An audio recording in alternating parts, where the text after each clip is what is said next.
যান। যখনই মালিক ইয়াউমিদ্দিন বলেন, আল্লাহ রাব্বুল আলামিন বলেন, বান্দা আমার বিচার দিবসের কথা স্বীকার করে আমার কাছে সাহায্য চায়, আর বলে রব্বুল আলামিন আপনি ছাড়া আর কোনো মাবুদ নাই, আপনি ছাড়া কোনো সাহায্যকারী নাই, আল্লাহ রাব্বুল আলামিন ওই বান্দার জন্য রহমত নাজিল করবেন। ইয়াকা না'বুদু ওয়া ইয়াকা নাস্তাঈন। এরপরে কি বলে? সাহায্য যখন চাই, আল্লাহ রাব্বুল আলামিন হাত মারে বলেন, বান্দা তোমার কি দরকার, বান্দা তুমি কি চাও? বান্দা চায় ইহদিনাস সিরাতাল মুস্তাকিম। কত পথ আছে, কত মত আছে, কত মতবাদ আছে। বান্দা সঠিক পথে না যেয়ে জাহান্নামের পথে চলে যায়।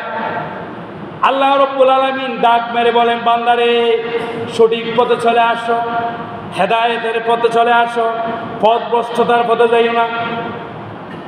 ইহদিনাস সিরাতাল মুস্তাকিম। আরো বলে কি?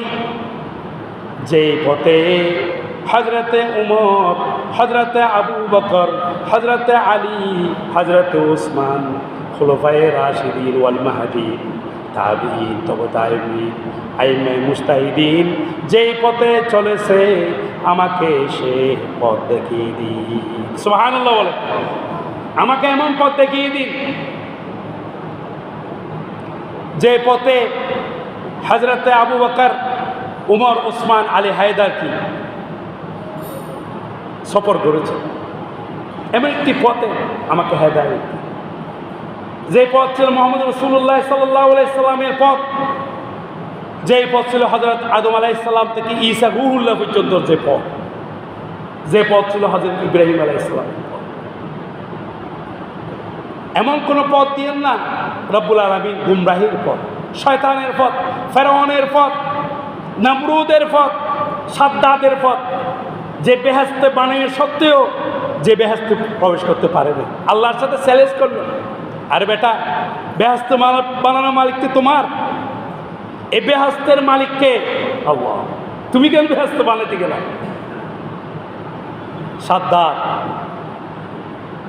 সাদ্দাদের বেহেশত,